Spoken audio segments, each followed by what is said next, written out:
Good morning students, I am Dr. Priyanka Bhararam and welcome to my channel Royal Educational Services। मेरे इस channel में आपको mathematics से जुड़ी हर प्रॉब्लम का सॉल्यूशन मिलेगा। जैसे कि आज हम बात कर रहे हैं 10th क्लास का जो हमारा चैप्टर 3 है, उसका हमने जो प्रीवियस में मैंने आपको पेयर ऑफ इक्वेशंस के मेथड बताए थे, सब्स्टिट्यूशन मेथड और एलिमिनेशन मेथड जो है मैं वो बता चुकी हूँ। आज हम देखेंगे क्रॉस मल्टीप्लिकेशन मेथड। ठीक है, क्रॉस मल्टीप्लिकेशन मेथड है ना। तो क्रॉस मल्टीप्लिकेशन मेथड जो है, ये जो मेथड है ये उन्हीं मेथड के साथ में ही है।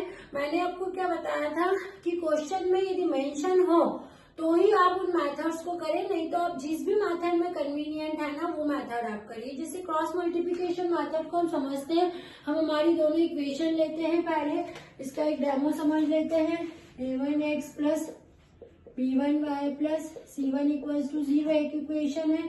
दूसरी इक्वेशन, ठीक है, ये हमारी दोनों इक्वेशन है। a1x plus b1y plus c1 equals to 0, a2x plus b2y plus c2 equals to 0 है ना। अब इसमें हम क्रॉस मल्टीप्लिकेशन कैसे अप्लाई करते हैं उस चीज को हम देखते हैं। हम क्या करते हैं, यहाँ पर x लिया, लाइन खींची आपने, ठीक है, फिर y लो, लाइन खींचो, फिर आपका 1 है, कांस्टेंट है ना यहाँ पर, तो ये लाइन खींचो। इतना क्लियर है ना। अब हम क्या करते हैं, x है, इसको समझिए मेथड को कि जब आप x के नीचे वैल्यूज जो लेते हैं ना, वो आप कौन सी लेते हैं, x को छुपा के लेते हैं इन इक्वेशन में, है ना। जैसे x के नीचे वाली वैल्यू ले रहे हैं तो ये भाग आप छुपा दो, है ना। तो अब आप किसका मल्टीप्लाई कर दोगे, इन दो, इसका और इसका। आई भी बात समझ में, किसका करोगे, b1c2 और b1c1। x के नीचे वाली वैल्यूज कैसे ली जाती है, x वाली टर्म्स को इन दोनों इक्वेशन में छुपा दिया मैंने। क्या लिखा मैंने, b1c2 माइनस c1b2। क्लियर है ना। क्या करा मैंने, x वाली टर्म छुपा दी, b1c2 मल्टीप्लाई किया b2c1, बीच में माइनस का साइन लिखना है, ठीक है। अभी y वाले पे आते हैं हम। y वाले में क्या करना है, y वाली टर्म जो है उसको हम छुपा देंगे। ये y वाली टर्म जो है इसको छुपा दो, है ना। आपको क्या मिलेगा यहाँ पर, ये ना, y वाली छुपा देंगे, a2c1, है ना। मतलब आपको कौन सी टर्म मल्टीप्लाई करना है, y वाली छुपा के a2c1 माइनस a1c2। आ रही मेरी बात समझ में, ये हो गया, ठीक है। y वाली ली, यानी ये y वाली जो टर्म थी इसको छुपाना है ना। अब इधर आते हैं कांस्टेंट वाली पे। अब कांस्टेंट वाली पे आ रहे हैं ना, तो कांस्टेंट वाली टर्म जो है इसको छुपा दो और इन टर्म्स का आपस में मल्टीप्लाई करना, a1b2 माइनस a2b1, ठीक है। तो ये आपकी क्रॉस मल्टीप्लिकेशन का फॉर्मूला बन गया, इसी हिसाब को सॉल्व करना है। एक बार फिर से समझा देती हूँ। आपके पास में कोई भी दो इक्वेशन रहेगी, हमें क्या करना है क्रॉस मल्टीप्लिकेशन के लिए, x y और कांस्टेंट, x y और ये कांस्टेंट होता है, ठीक है। अभी हम क्या करना है, x के नीचे कौन सी टर्म आएगी, इस x वाले को छुपा दो, इनका मल्टीप्लाई कर दो, b1c2 b2c1। क्लियर है। फिर y के नीचे कौन सी टर्म आएगी, y वाली छुपा दो, a1c2 माइनस a2c1। क्लियर है। फिर कांस्टेंट वाली के नीचे कौन सी टर्म आएगी, कांस्टेंट को छुपा दो, a1b2 लिख दिया माइनस a2b1। क्लियर है ना। इस तरह से ये इक्वल में चलते हैं, है ना। तो ये आपका क्रॉस मल्टीप्लिकेशन का जो है ये फॉर्मूला है। अब इसी के बेस पे हम इसके क्वेश्चन सॉल्व करते हैं, ठीक है। हमारे पास में इक्वेशन देखिए, इसका फर्स्ट क्वेश्चन हम सॉल्व कर रहे हैं। हमारे पास में इक्वेशन है 2x plus 3y equals to 46। दूसरी इक्वेशन है हमारे पास में 3x plus 5y equals to 74, ठीक है। ये हमारे पास में दो इक्वेशन है। इस इक्वेशन को आप ऐसे लिख सकते हो 2x plus 3y minus 46 equals to 0। Clear. और इसको कैसे लिख सकते हैं हम, 3x plus 5y minus 74 equals to 0। ठीक है, आपने ये दोनों इक्वेशन कैसी कर ली, ऐसे कर ली। अब हम क्या करते हैं, इसके अंदर यूज करते हैं मेथड क्रॉस मल्टीप्लिकेशन मेथड, है ना, by using cross multiplication method, है ना।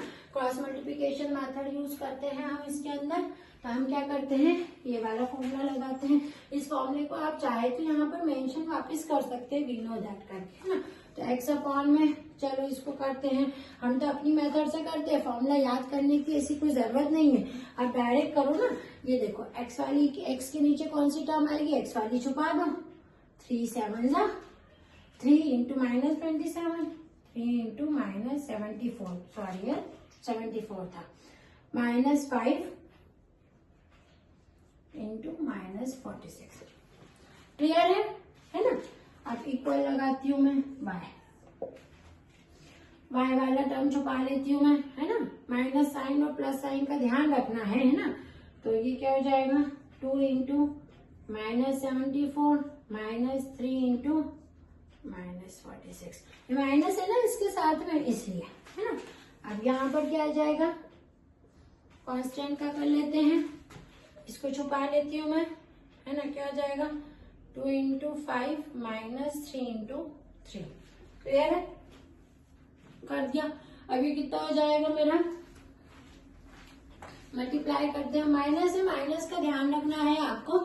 ये हो जाएगा x अपॉन में, मल्टीप्लाई करा इसका इसमें, तो ये हो गया माइनस 2 2 2 प्लस, इसको सॉल्व किया तो ये हो गया माइनस प्लस 5, इसको करो 30 0 3 5 4 से 20, और ये हो जाएगा 23, माइनस माइनस प्लस हो गया। ठीक है, ऐसे सॉल्व करना है सभी को। और y अपॉन में 2 इंटू 74 करो, 138, माइनस का आएगा, है ना। अब ये क्या हो गया, माइनस माइनस प्लस कर दो, पहले साइन को सॉल्व कर लो। ये क्या, कितना आ गया, ये 148 आ गया। ठीक है ना।